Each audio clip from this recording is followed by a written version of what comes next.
Good afternoon, everyone. Hi, I'm Velva Jenkins, the CEO of the YWCA. We'd like to welcome you to Talk on Race. Oh no, I'm not the usual host. Janiqua is with us though, but she's in a different area today. She's going to be one of our panelists. Before we start our talk on race or our conversation for today, and our conversation is going to be about the YWCA, the Lower Cape Fear. But before we start, I would like to read our land acknowledgement. The Lower Cape Fear, YWCA, serves the people located within the Lower Cape Fear region. This land once thrived with life from indigenous peoples, known today as the Cape Fear Indians and the YWCA Suans, Indian people. Living in established settlements along the Cape Fear River, Lake YWCA, along with many other established sites in the region. We need to protect and honor the history of these places. Indigenous people are not relics of the past. They are still here, continuing to demonstrate their talents and gifts amongst the backdrop of ongoing colonialism, and oppressions. They are worth celebrating. We hope our land acknowledgement statement will inspire others to stand with us in solidarity with Native nations. This afternoon, we're having participants from the YWCA of the Lower Cape Fear. Whitney, is she with us today? Okay. Kimyada Lawson, Eileen Sutton, Janiqua Palmer, and Kathy Robertson. We're going to talk about the YWCA. First, let me tell you that the YWCA has been in this community for 107 years. And our mission is to empower women and to eliminate racism. We have been here through many different opportunities in this community. And we're now in a pandemic, and this is not the YWCA's first pandemic. In 1918, we were here when the pandemic was among us. And we were a hospital ward for our community, serving the sick that were stricken by the pandemic. So let's learn about the YWCA. Let's learn how we empower women and what we do to eliminate racism. First, I would like our panelists to introduce themselves and give a little bit of information about their program. We're going to start off with Kathy Robertson with EPP. Good afternoon, everyone. I'm very happy and excited to be here, and we're having a little weather come through our area. So if I leave you, I will be back, but very glad to be here. I am Kathy Robson. I am with our early parenthood program with the YWCA, and I'm actually located up in Columbus County. So we serve young moms and soon-to-be moms, adolescents and teens, and provide them with supports and services to help them become skilled new parents and get their children ready for the future. So as we talk today, I'll share some more about the program, but that's where I am here in Columbus County. Thank you, Kathy. Janiqua? Good afternoon, everyone. I am Janiqua Palmer, and I am the program coordinator for the Grandparents Support Network, as well as Advocacy and Racial Justice. I support grandparents who are the primary caregivers of their grandchildren.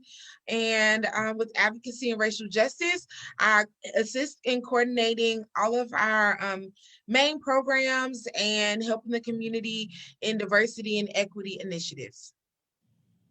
Thanks for having me. Thank you, Janiqua. Eileen Sutton, who is our coordinator for aquatics. Eileen? I'm Aileen. I work at the YWCA pool as the aquatics coordinator. We have all of the programs that you would typically expect at a pool: swim lessons, aqua fitness, swim team programs, and then some things you may not expect, such as the Flow Motion, our program for breast cancer survivors. We also have some grant-funded swim lessons with our No Fish Left Behind program, and a lot of different partnerships. You might come by and see the Special Olympics swim team swimming. A lot of cool things happening at the pool. Aileen, please accept my apology for pronouncing your name incorrectly. People do it to me and I hate it, so I don't want to do that to you, Aileen. It's no problem. Remember, it's Aileen. Lean, yes, thank you. And last but not least, Kenyatta Lawson with our New Choices program. Hello, everyone. My name is Kenyatta Lawson. I am the Women Empowerment, Economic Empowerment Program Manager for New Choices. In New Choices, we have several programs that fit under the umbrella in helping empower women. One of those programs is Strive, which is our professional development program. We also have Living the Dream, which is our entrepreneurship program, where we try to assist and help women start their own businesses. We don't exclude men, but we are the YWCA. So our logo is to empower women and eliminate racism. We also have our Moving Ahead program, which is our focus on helping women out of domestic violence situations. So we are in New Hanover County, Pender County, Brunswick County, and Columbus County. Thank you for having me.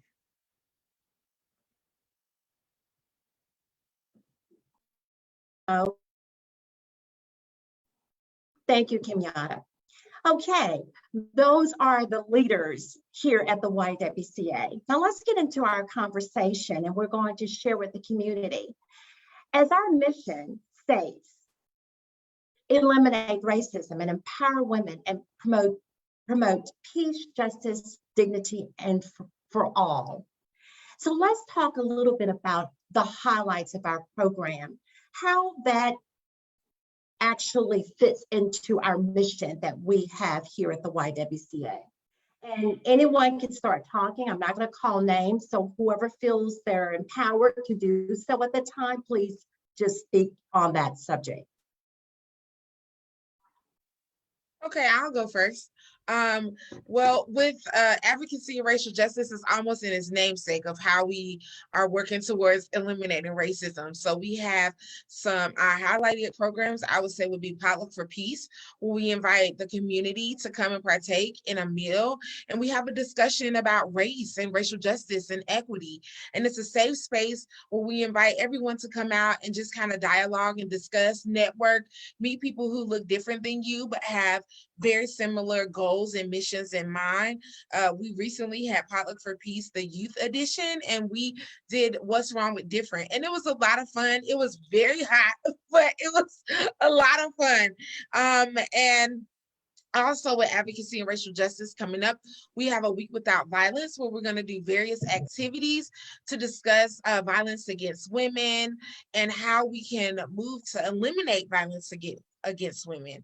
And then I will also say with the Grandparent Support Network, it is all about empowering. It is all about equipping these grandparents who have decided to continue on with this, what I call the grandparenting journey.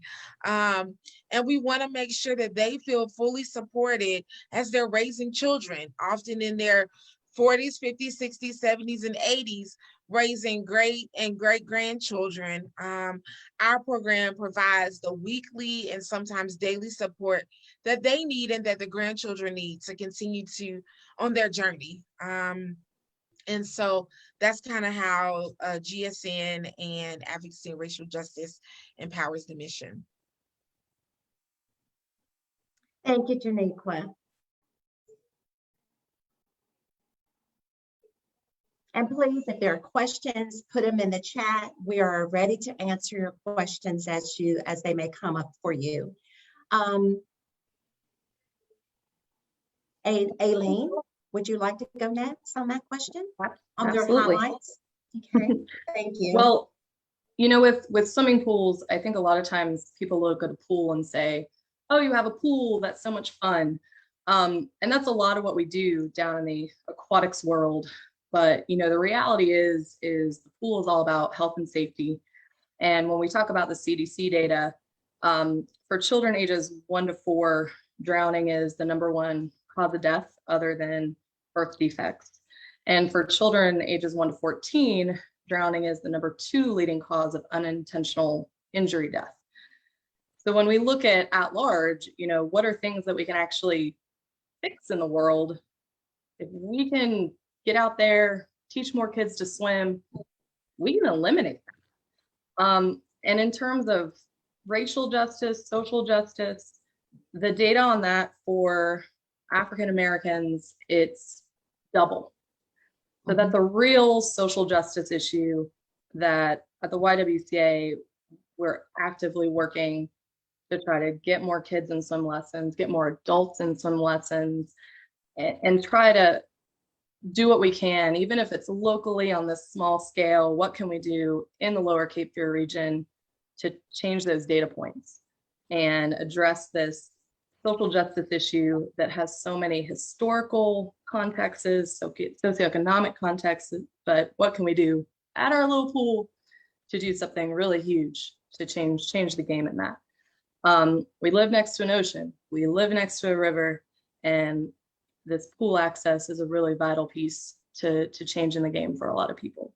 So we have a lot of fun at the pool, but a huge benefit is meeting that need and addressing health and safety for all.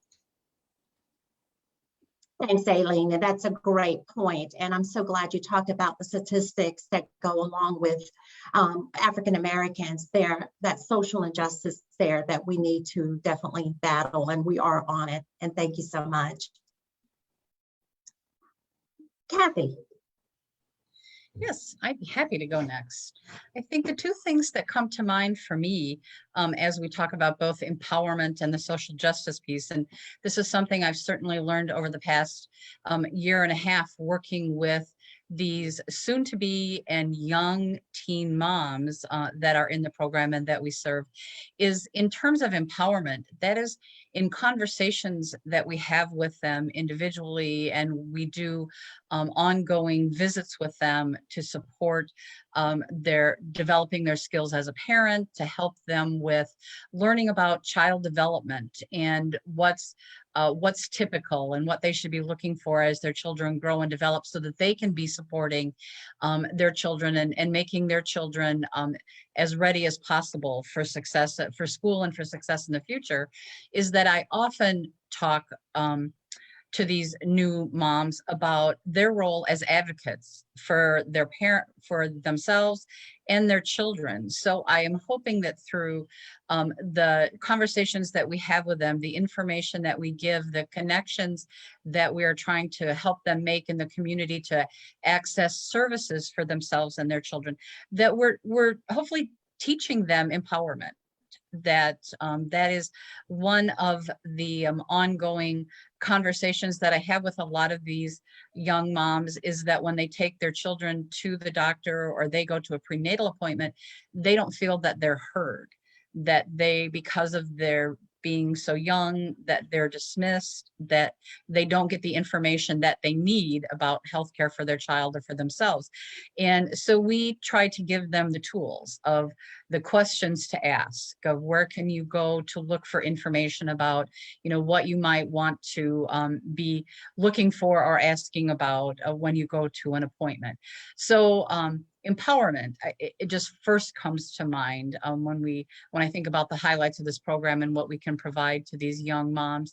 And the equity piece, certainly something that has been a conversation starting, I know Janiqua has been on Zooms with about equity in healthcare, particularly for African American women in New Hanover County, and they were looking here in Columbus County at what the access is to healthcare for women of all color. But here in Columbus County in particular, it's very limited. We have in the area one gynecologist, one OBGYN for everyone to go to. So it certainly seems, with the demographics and the population here, that that not all women are probably being served in the best way possible. I'm not saying the care is not good there, or it isn't a,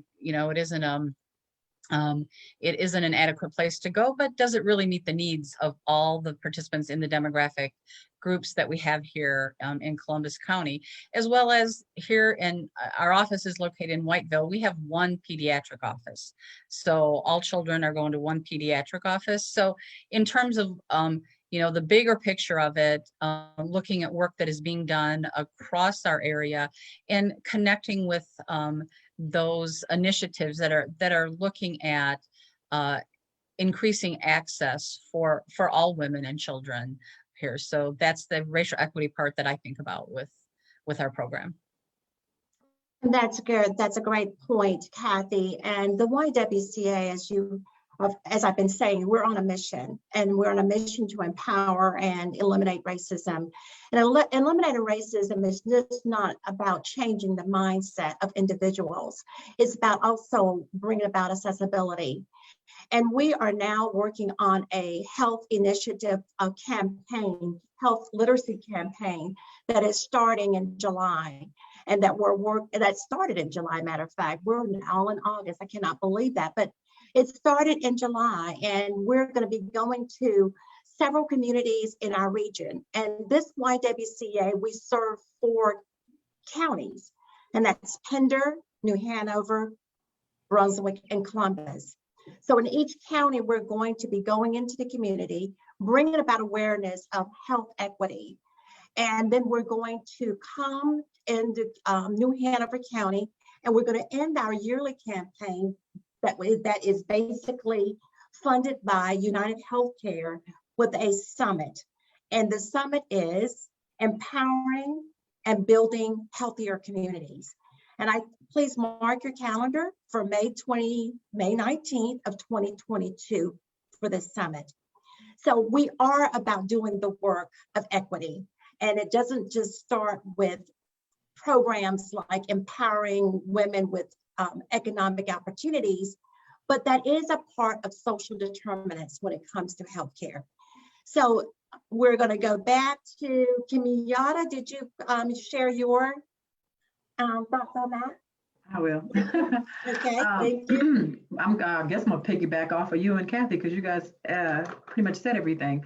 But yeah, what we stand for here, even when it comes to working with the ladies that I work with in our program, getting them to understand that it's okay to say something. It's okay to ask for help. It's okay to report the abuse. A lot of times, different cultures look at they might have been brought up thinking that it's okay, that this is a norm. This is what we do. I know I don't need to go here. I don't need to go there. Getting them to understand that it's not the norm, that it's okay to tell someone that I'm being financially, emotionally, spiritually, and physically abused is the key. Because you never know what you telling someone, what you making that phone call, what you going asking for help, who that helps as well.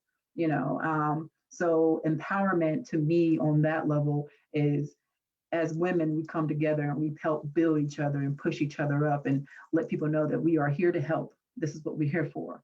And there's not only us, but we have an umbrella of other people who we are connected to in partnership with and sponsorship with to help anyone who needs this type of help. The social justice part, will they pay the price for the abuse that they've given? There's a lot of women who don't want to go because, he has money maybe, and I can't go to get any help because he's going to win and he's got everything. I have nothing. So the social justice, will they get what's due to them? There is consequences for these actions. So those are things that come to mind when we speak on empowerment and social justice in the program with the women that we deal with every day. Okay. All right. Another thing that I want to just kind of put on the table before we go to our next question, and I just want to share that this organization is the largest women's movement in our region. Matter of fact, in the state of North Carolina, we are here for women to uplift them, to give them the resources, to empower them, to strengthen the girls, to strengthen families. And so I just want everyone to keep that in mind. And some of these programs may be very new to you, our listening audience. You may not have heard about these programs, but we are here and we're doing the work. So I want to go to our next question, and it's for anyone to answer. If you need clients, who are you looking to serve? Tell us about the type of individuals that your program is looking for. Who are they? What do they look like? And how do they reach out and enroll in your program?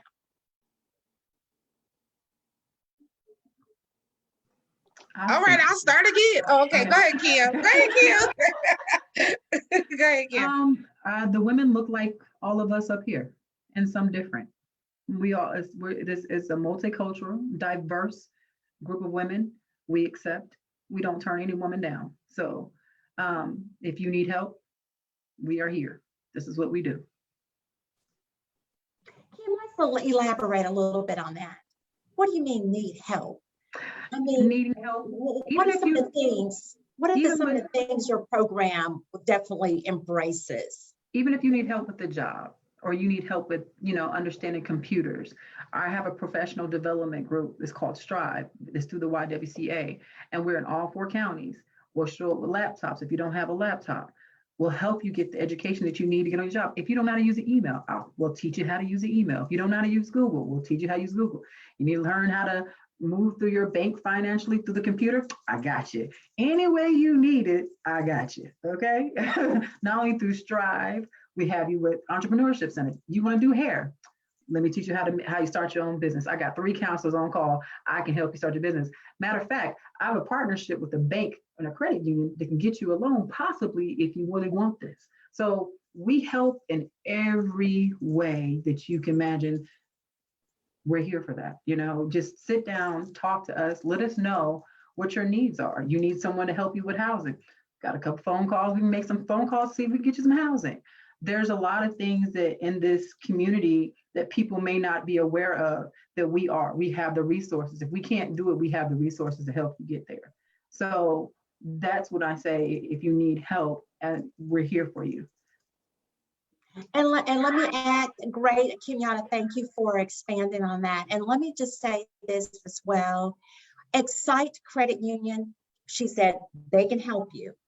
They also, if you complete our program, they got some free dollars for you, but you got to complete our program. You just can't come and sign up and expect us to give you money to start your business.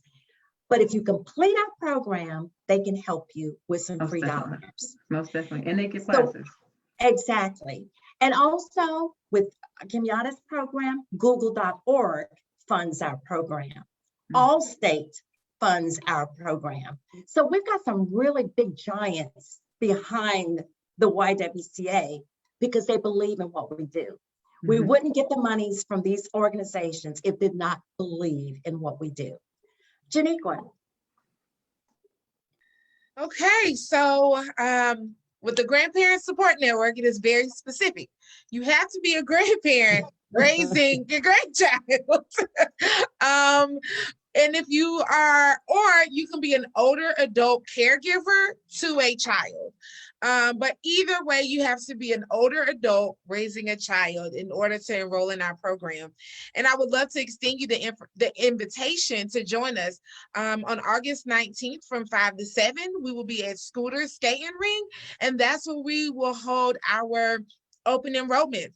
You fill out an application for yourself, fill out an application for your grandchildren, and we review them, make sure everything is, of course, on par, and then you can start attending our program. Hopefully in September 23rd, we will start back our group meetings. We base our group meetings on the Circle of Parents model, which comes out of Prevent Child Abuse in North Carolina, because we believe in resiliency of the family creates resilience resiliency within children. And once children have been through trauma of not being with their biological parents, whether that's through incarceration, drugs, DSS intervention, etc., then they are placed with a grandparent or a relative caregiver. And children, that creates trauma. And so what we seek to do is to provide you a weekly opportunity to have respite, which means your grandchildren are whisked away and they get to enjoy fun activities. And you actually get to sit down and talk with other people who are in your situation, who understand what it's like to be 65 years old trying to raise a 5-year-old, or to understand what it's like being 83 and having a 16-year-old. Our program provides that resiliency and that connection so that your social isolation decreases. And then we're also looking for volunteers. So if you're looking to volunteer, you want a weekly volunteer, we meet 6 to 8 on Thursdays. You want to volunteer and give your time to a really great cause, please consider signing up through the YWCA website. They have a volunteer application. And then also with advocacy and racial justice, we also are looking for volunteers. We definitely need volunteers for What's Wrong with Different. And then we also need volunteers to just serve on the committee and to be a sounding board and to come with ideas and to be hands and feet when we have programs. And What's Wrong with Different is an anti-bullying curriculum. And we bring it to the schools to teach children about some keywords: diversity, melanin, ancestors, and equator, and helping them understand that there's nothing wrong with being different, that all of us look different because our ancestors come from different places. And then in that, they learn how to make friends across the board, how to make friends with people who don't look like them, and how not to pick on other kids. Because bullying is a big issue in our community as well, and in the school system. So those are the 2 ways you can get connected. Thanks, Janiqua. And so I can understand that, Janiqua. I'm at that age of being grandma, and I could not imagine raising a child that's 5 or under by myself, or a teenager at this time. Yeah. My kids are 40-ish and 30-ish, and I can imagine, and just think about how technology has changed since I have raised my children. So I can imagine that would be a struggle for some grandparents. Yeah, Thank you. It is a struggle. And what we had to do in the pandemic, we had to overcome those technological barriers. We partnered with the Senior Resource Center and brought and was able to distribute Zoom for Seniors guide, and we distributed to all of the clients so that we can have support groups, so we can see each other even and be together virtually. And I would also like to say, I know y'all mentioned some funders. So First Presbyterian Church, we thank you so much. They are a great contributor. United Way, thank you so much, of the Lower Cape Fear. The Area Agency on Aging, thank you. Live Oak Bank, thank you. And the Catherine Kennedy Foundation, thank you. And the McDowell Davis Foundation, thank you. Yes, thank you, Janiqua. I was not going to leave them out, so I'm glad you put them on there. Absolutely. We could not do our work without our funders, the ones that believe in us, that believe in what we do, and we thank them all. Now we're going to go to Aileen. Aileen, if you can share that with us, and then we can tell us how you work with women and what kind of woman you work with. Well, we're open for all and always looking to, serve more people. So come on down. A lot of women who come through the door are women who are looking to maybe learn how to swim for the first time, or get back into an exercise routine. And sometimes there's a lot of hesitancy there. And a lot of times it's about just like comfort in the water, or maybe comfort getting in the water maybe for the first time in a while.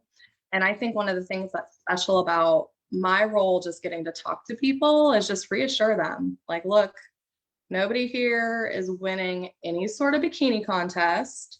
So come on down, and this is a really comfortable, inclusive space. We're all comfortable, and it's a really great place to maybe get into exercise for the first time or for the first time in a while. We offer adult lessons, beginning adult lessons, and that's another really special part of my job is getting to teach adults how to swim for the first time.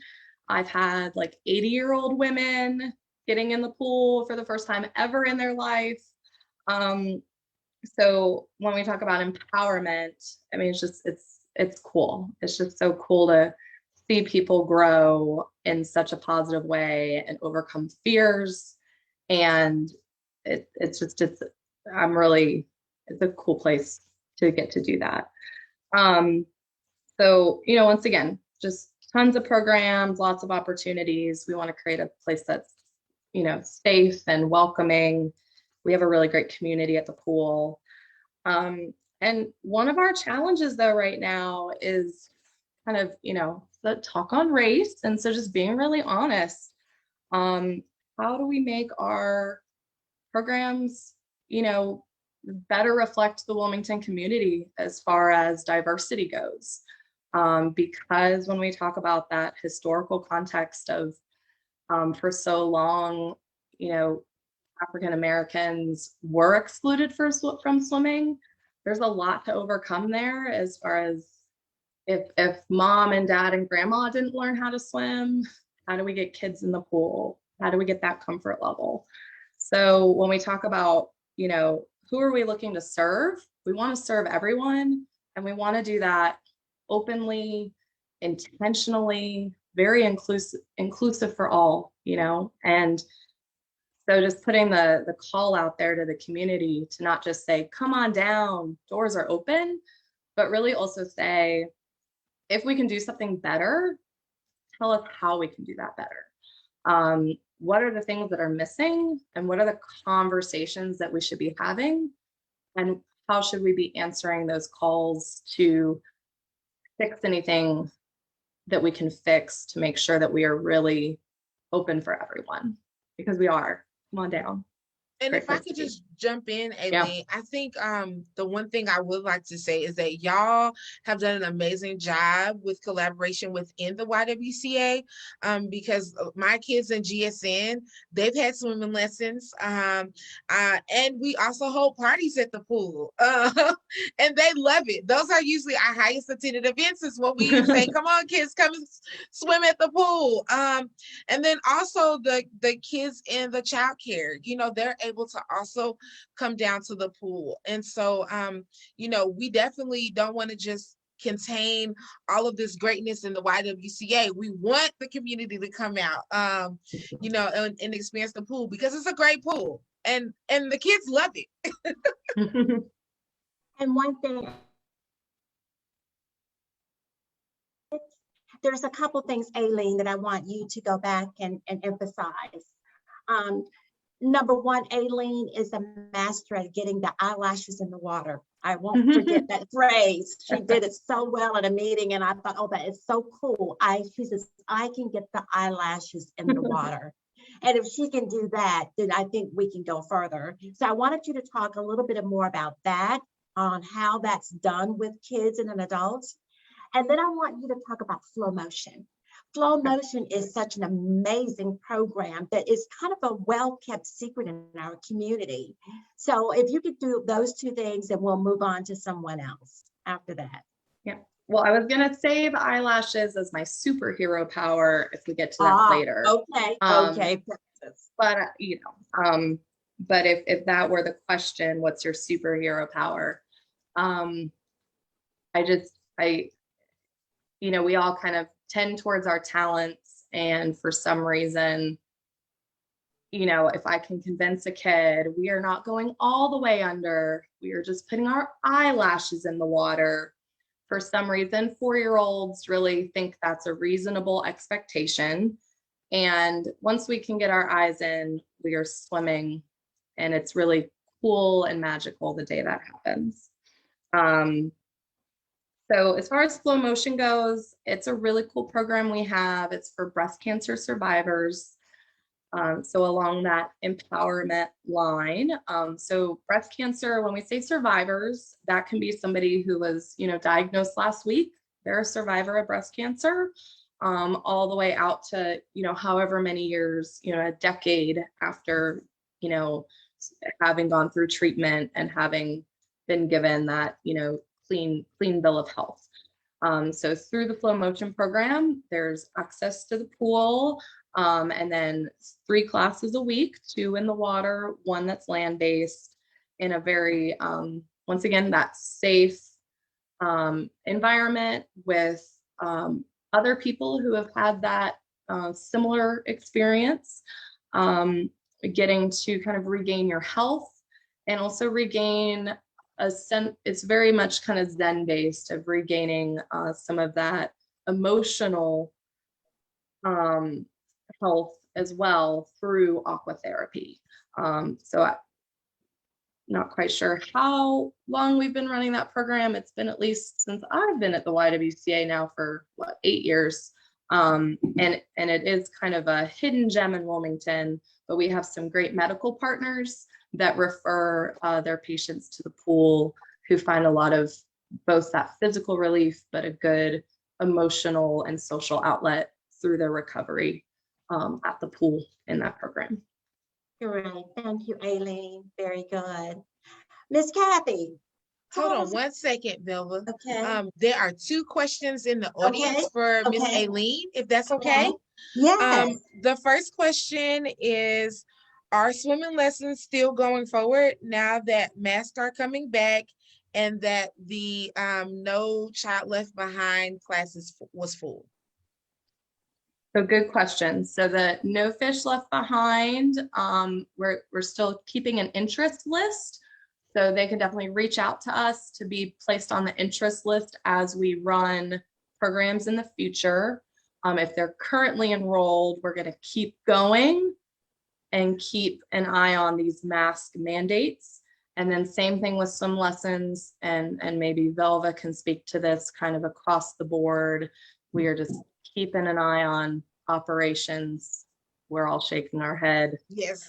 As far as how things will evolve as these numbers are increasing and mask mandates are coming or going or something. So a non-answer, but feel free to reach out and we'll. And the second question, I'm sorry. And the second question is, are there combination mother-child lessons available? Yes, we do. We do offer parent-child lessons. So it's some sort of caregiver. So sometimes grandma comes, sometimes auntie comes, and that's with children 6 months up to 3 years. And those are really great classes where we're doing water acclimation, a lot of songs, a lot of games, introduction to the water. Super fun, parent-child. Mm-hmm. Thank you. Thank you, Aileen, and thank you, Janique. Any more questions in the chat box, Janique? Is that it? Okay. Those are all the questions so far. Okay. Keep them coming. Keep them coming. I do want to say about the mask mandates and how we're going forward. We definitely we're a licensed facility when it comes to childcare. So most of our decisions are handed down from the state. We listen to the governor's recommendations and the Department of Health, Human Services, Child Care Division, and we follow their recommendations and their guidelines to the T. When it comes to aquatics, we are a year-round pool. We have a bubble that's up in the winter months, the fall and winter months, that brings us closed in. So if we're in the pandemic, when that bubble goes up, we're going to be very restrictive on how many people are in that area and how we check them in. We definitely follow the health check, temperature check, and the questions about COVID and your travels and those sorts of questions before we allow you in. Now, at this time in the summer, that bubble is down. So we're outside. So we have a little bit more flexibility, but we're very mindful and make sure that we keep our eyes on all of our clients and our participants, making sure we don't see anyone that looks like they're sick before we allow them in. So we are very mindful of the pandemic, and we want everyone to be safe. And as the CEO of the YWCA, I want all of my employees to be safe, as well as our members and clients. Okay, Kathy, would you tell us a little bit about your clients? Most definitely. Just as Janiqua said about the grandparents program, we have some specific guidelines around who can participate in the program, but given the name, we are the early parenthood program. Kind of gives away, we have kind of the opposite age range of the grandparents network, that this is the opposite end of that, is that we are looking to enroll young ladies ages 12 to 19 who are pregnant for the first time, or who may be first-time parents, and they may not know where to start. What does that mean? They've just initially found out, maybe they are a few weeks, a couple months pregnant, maybe they have had a first child, but are looking for some support. Where do they start? Who can they go to answer the question about, how do I get my child to sleep through the night? What does it mean when he cries when this happens? So we are here in Columbus County, and we are still fairly new. We're in the second year here, and we are a bit of a well-kept secret, which we would like to let that secret out. And we're looking to enroll those young ladies between the ages of 12 and 19 that, like I said, could use some supports. And to be part of our program, the participant can be between those ages.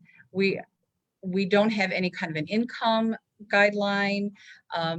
As long as they are looking for some support and a place to go to get maybe some resources, I kind of describe us as a one-stop shop for babyhood. That our goal is to get these young ladies connected with resources in the community that can help them make sure that they have a healthy pregnancy and birth, and that they're connected after their babies are born to resources that can help themselves and their families.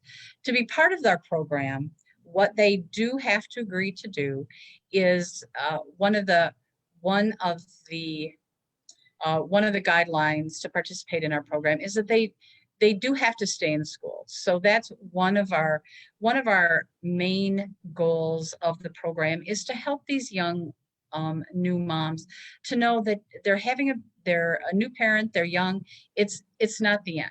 This is not where life is going to stop, but they've got to do their part. Stay in school, finish a degree, get their GED, move on to maybe higher education. So they have to agree to stay in school before the baby's born, after the baby gets here, because we want them to graduate or get that GED. They agree to participate in one-on-one visits with us, that a couple times a month that they get a parent educator.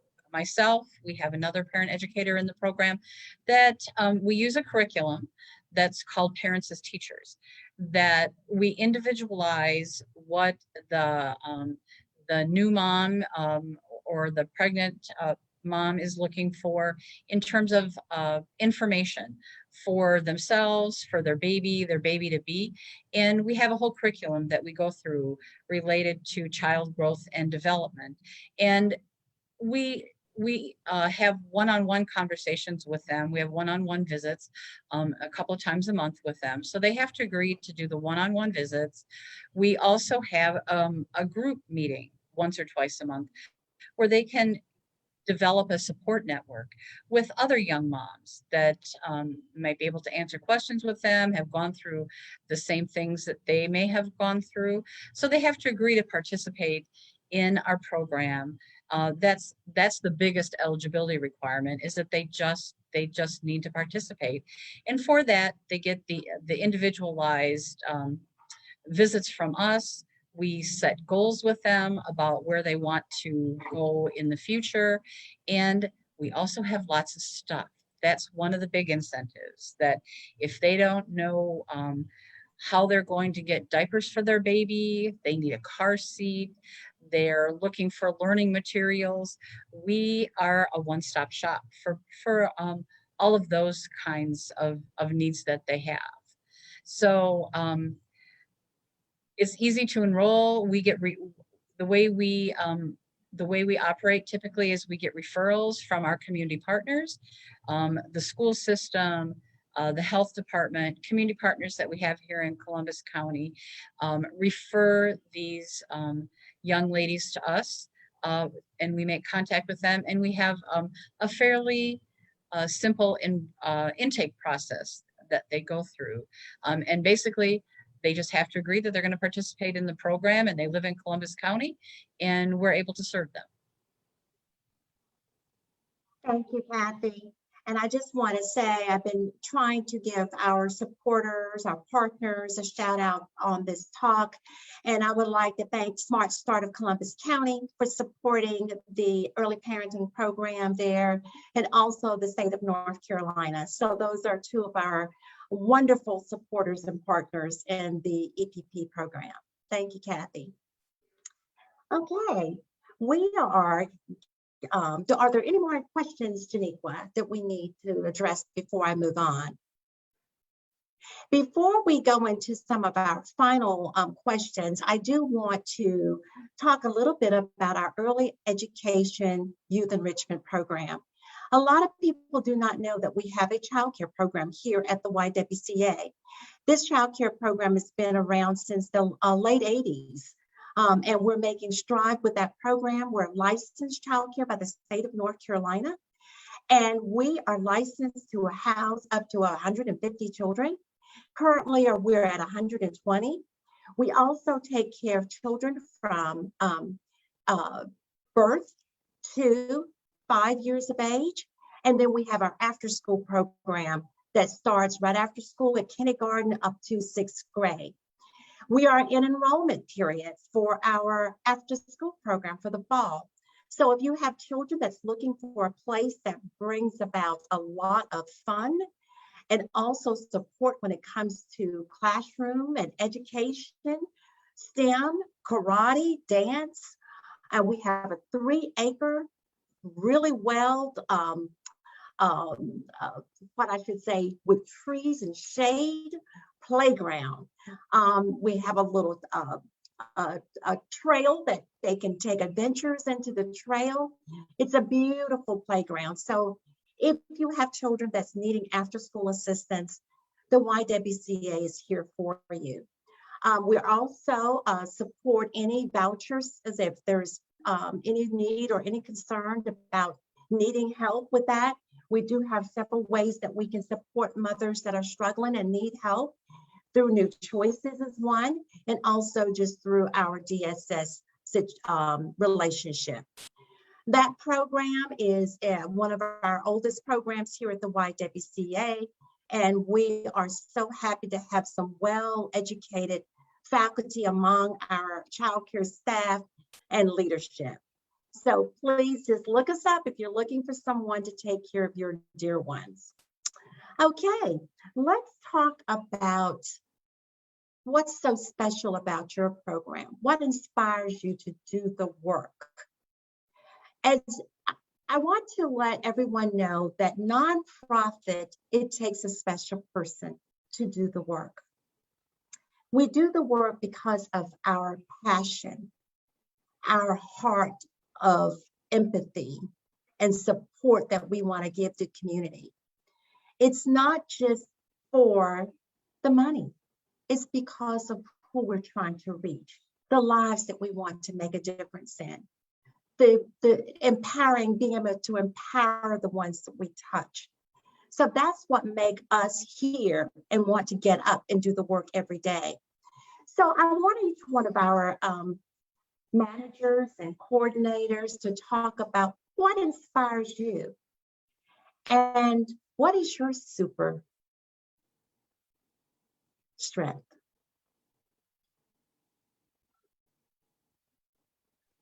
I was gonna go first, but I've been first the whole time. So I'll let Miss Kim go first. Go ahead, Miss Kim. I went first the last time, but I don't care.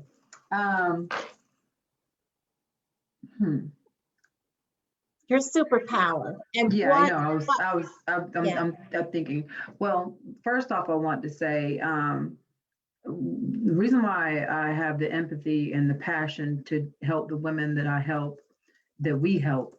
I was a single mother. My child just graduated from high school. He's 18. But being a single mother and knowing the struggles, wishing that you had someone who could help you and, give you a little bit more leadway and point you in the right directions, I had to work a little harder. And I wish that that I knew that YWCA had some type of outreach programs that help women in need and, might have had a voucher here or a little incentive to help me with daycare because I had to work a lot and I needed help with daycare. And daycare was very, very expensive. And then just some of the things that I've been through, I've seen other women go through in my life and people, friends that I might have had that's gone through some of the struggles that we deal with. As a woman, it feels great to say that I can empower somebody to get from underneath the situation of the problem.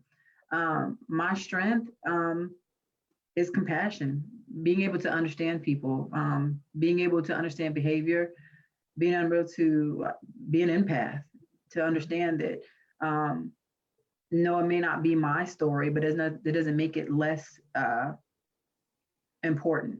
And everybody's situation is not always the same, but it doesn't mean that it doesn't bother each individual that we serve. So being a part of the YWCA and helping empower women on every level is I go home and I'm thankful. I'm very thankful for the things that we do here at the YWCA. So that's my part there. And I also would like to shout out for New Choices for another partner, Truist and BB&T is another partner that we have. And we in thank the city of Wilmington. The city of Wilmington. Yes. Thank you. Yeah, I'm happy to share, the experience that I've had here over the past year and a half with this program, and the piece that I have found that keeps me motivated and keeps me going to do this is when I'm working with a young mom, and as you can imagine, teenagers, sometimes you're not sure when they're really listening to you or when you're getting through to them with something. And the same with these teen moms. I mean, these are kids themselves. They have kids of their own. And giving them information, most of them have no idea where to start. They don't know what they don't know. So it's, sharing information with them, teaching them about caring for their children, about what they need to be looking for to make sure their children are on track. And what just motivates and inspires me then is, when I've worked with one of these moms, and down the road, maybe it's a couple weeks, a month or two later, when she comes back to me and says, "Hey, remember when we talked about such and such, and you gave me an activity to do with my child, and I did that, and this is what I saw what he was supposed to be doing, the growth and development, the milestone happened, and you can kind of see the connections being made. She's connecting the dots, and that's what is one of the things that inspires me, is that then I really am feeling like, hey, we're making a difference. And whether it's just a little a step forward that these moms are having, they're learning, and they've got more knowledge and information than they had when they started in the program. And that's a big motivation and inspiration to me. And I think the superpower that I am developing through this program is of persistence. That in getting connected with these teens, of helping them to understand the commitment they've made, getting them to follow through on things, and just sometimes just getting them to talk and participate. It takes persistence kind of go back sometimes and get them to connect. So that's the superpower. That's my developing superpower is persistence. Elaine? So I would say, especially after we were closed last spring for the pandemic, you know, how grateful everyone was when we reopened was a real eye opener for the number of folks out there that rely on our facilities for their physical well-being. But I think more so that emotional well-being, their mental health, and the social connection, that social connectedness. I talk with our front desk staff about how, you know, really our number one job is about creating community, and it's that community piece that I think is most enjoyable. That and it's, I think it was just most prevalent, and even with kind of the uptick in cases now, people are getting real nervous, you know, of if we would shut down again. But it's, you know, because people really rely on it for, you know, health and wellness, but, you know, it's more than physical. You know, we provide a lot of holistic wellness down at our pool. And that's really inspiring. And then I think, you know, I've already said my superpower. I just like teaching kids how to swim. I love it. And I'm really fortunate that I get to do it now a lot more. So I'm blessed for that. Thanks. Thank you so much. Janiqua? Well, there are a lot of things, a lot of reasons, a lot of inspirational moments that GSN has given me. I would say the couple that come to my mind are when grandparents have reached out, like, they are not listening to me. Can you please talk to them? And just the relationship that I'm able to have with each of my clients, and not just have a relationship with them as grandparents, but also with the kids, to have them see me in the community and they run up to me, Miss Shaniqua, let me tell you about, you know, I finished this book, or, you know, I'm graduating from high school, or, you know, I listened to my teacher, I started going back to class. It wasn't what I wanted to do, but I did it because I didn't want you to show up on me. You know, all of those little ways that, you know, sometimes when you have to hold young people accountable and you think that they're, like Kathy said, not listening, or, you know, they're frustrated and angry, you know, they know that someone cares, and not cares just on the surface, but like wholeheartedly cares about their well-being. Also, you know, with Evie's help and Clancy's help, you know, they really helped us create a beautiful support network for grandparents and grandchildren, where they feel like when they are at group, that is home. And so to know that every day I get to work to make sure that I'm helping kids know what home feels like, it keeps me inspired and it keeps me going. And so that has to be my superpower. And I guess my other superpower would be my son and my husband, because they're just amazing. And my mama, because I know she's watching. Love you, mama. But, you know, turning work into family, you know, an extended family is just, it's a beautiful thing to be able to do and to work and to live. So. Okay, thanks, Janiqua. These are the ladies that do the work at the YWCA. I would not want to be in this position without these ladies. They do an amazing job for the Y. They keep the community connected, and they are willing to work in that community whenever asked. I don't even have to ask. They just get up and do the work. And I'm so appreciative to all of you. Thank you, ladies. Now, I'm sure there's something you want from the community. This is your time to ask them.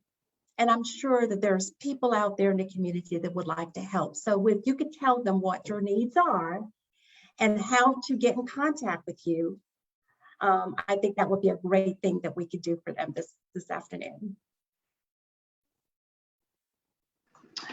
Share the information. If you're on Facebook and you've watched this video, share it on your Facebook, share it on your Instagram. Let people know that we're here. If you want to get in touch with me at New Choices, you can email me at what is it? WHE. Yeah, WHE at YWCA-Lower Cape Fear.org. I don't email myself, so that's why I'm not like that. Or we also have our New Choices at YWCA-Lower Cape Fear.org as well. We have 2 email addresses. You can also give us a call at 910-799-6820. My extension is 104, or you can just extension 100, get in touch with the front desk and they can connect you to any of us. We're here. We are across the street from Krispy Kreme. That's how everybody remembers us. Right across the street from Krispy Kreme. You want some Krispy Kreme donuts? Come see us. So that's my thing, is come see us, share it, share the news. Okay, anyone else? Well, we're close to our ending time. Janiqua, anything you want to say, what you need from the community? Volunteers, unused art supplies, cleaning supplies. Grandparents, would appreciate cleaning supplies. We would love for you to also donate to our program, donate to advocacy and racial justice. If you go to the YWCA-Lower Cape Fear.org's website, there's a place that says donate to us. Anyone else?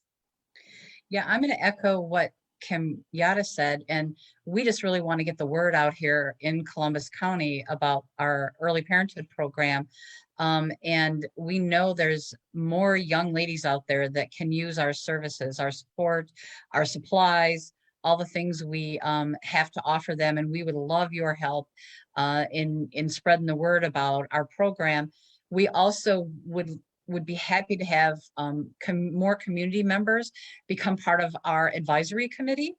So to help us with the direction that our program is going, to make changes, to give input about what else we can do here in Columbus County to help these young women.